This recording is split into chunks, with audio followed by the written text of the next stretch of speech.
Hi everyone, welcome to A Ram's Life. I'm Grace, and in today's video I'm going to be giving some photography tips, hacks, and tricks to taking your own pictures inside.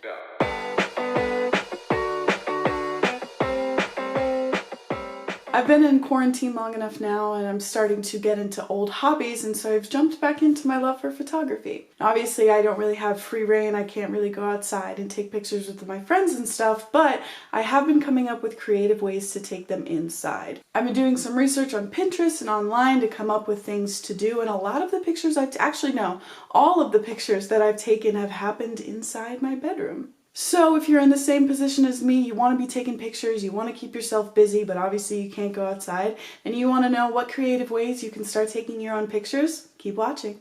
Alright, so let's get started. Okay, so this first hack is a pretty popular one online. It creates a rainbow effect that you can project on anything that you want to take a picture of. I've seen this all over Pinterest. It's a pretty popular trick, and you only need two things to do it. So what you're going to need for this is just a random disc.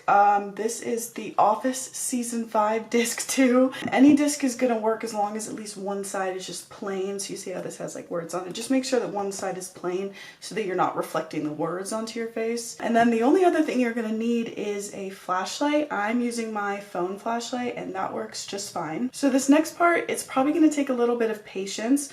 What you're going to do is shine your flashlight or your phone flashlight onto the disc on the side that doesn't have any words, and you're just going to be moving it around until you see the rainbow projection. I wish I could tell you exactly the position for it to go into to find that rainbow, but I don't. You're just going to have to move it around a little bit. As you can see, some of it is reflecting on my face, so I'm just kind of looking for that sweet spot. What I usually do is I hold my phone and the disc in one hand above me and around me until it's able to reflect and I can find that rainbow. There it is. You can see it a little bit right there. I'm going to go ahead and turn the lights off and then go from there. So I have the lights off.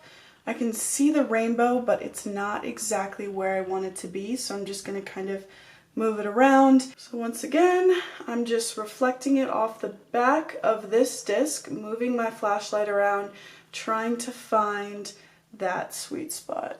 So I've actually used that effect a couple times before. I think it was a couple years ago when I first used it. I thought it was super cool. I projected the rainbow on my face and I really loved the shot that I got, so I'll show it here. And I love the effect so much that I wanted to try it on someone else. So as usual, I'm always forcing my sister to do photo shoots with me, but I tried the rainbow effect on her and took pictures of her, and I really liked the way that they came out, so I'll put a couple here.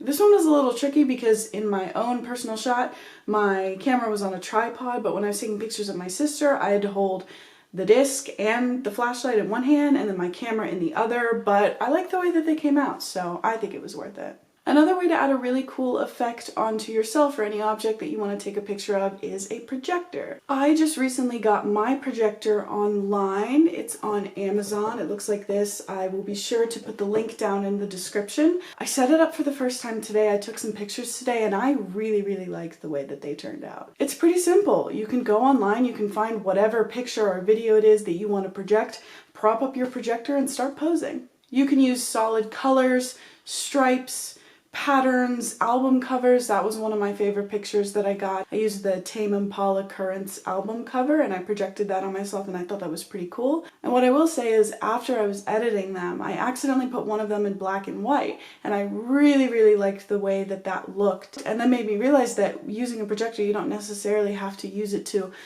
project something on you necessarily. You can just use it as a light source. So I thought that was pretty cool, and that's definitely another thing you can use your projector for. Another tool that you can use is a mirror, whether you want to use a full body mirror, a circle mirror, a little makeup mirror, whatever it is. Using a mirror can really spice up your pictures. It's something that I've seen all over the internet recently, specifically TikTok. People are taking their full body mirrors outside and taking pictures that I think it looks super cool. It's really simple. All you have to do is find your mirror, prop it up. For the pictures that I took, these are some that I took I think a couple weeks ago. I just set up my tripod in front of my mirror and I looked in the mirror and I took these pictures. Hi, Editing Grace here, sorry to interrupt. If you notice on the past two pictures that I show you, there's a little bit of a like pinkish effect on it.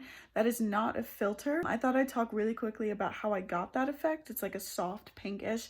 I found this scarf thing, silk thingy, and I tied it to my lens so it covered it like this, as you can kind of see it. That's another tip I would give. There are lots of ways that you can put effects on your pictures by just covering your actual lens. It doesn't always have to be filters. So I thought I'd mention that because I forgot to do it in the video. Okay, back to your regularly scheduled program. What's important about this particular trick is that, at least for me, I find mirrors kind of tricky. So you just have to make sure that if you don't want your camera to be seen, you have to angle it a certain way. I know there's like science behind like mirrors and reflection and stuff, and I don't know how it works, but just make sure that if you don't want your camera in it, don't get your camera in it. You want to make your audience wonder how you took that. But yeah, I mean, those are just the pictures that I took, but you can really use mirrors for anything, and I think they're a really, really cool tool to use.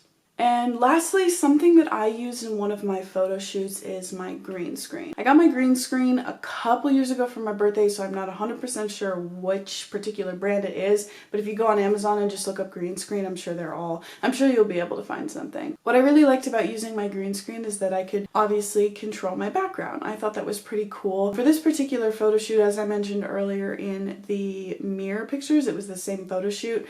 It was an early 1990s inspired themed photo shoot. So I had on like a early 90s shirt and a bandana, and I set up my green screen, and I don't have one like flat wall to put it on, so I just put it over my closet door. I'll show you what that looked like.